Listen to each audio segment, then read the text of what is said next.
Weather update as of September 22, 2024, 9 in the morning. Monsoon break and rainy days subsided, halos sa buong bansa next week. Inaasahan may mga paminsan-minsang ulan na may kasamang isolated thunderstorms, specifically sa central at northern Luzon. May mga cyclogenesis o mahihinang sirkulasyon sa pagitan ng Taiwan at northern Luzon. Ito ay babantayan sa mga pagbabago at epekto sa bansa.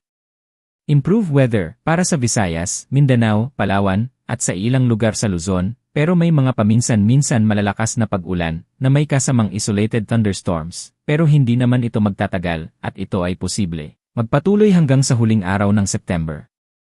May mga cloud clusters sa loob at labas ng Philippine Area of Responsibility. Ito ay binabantayan sa mga posibleng mga pagbabago at ang epekto nito sa Pilipinas.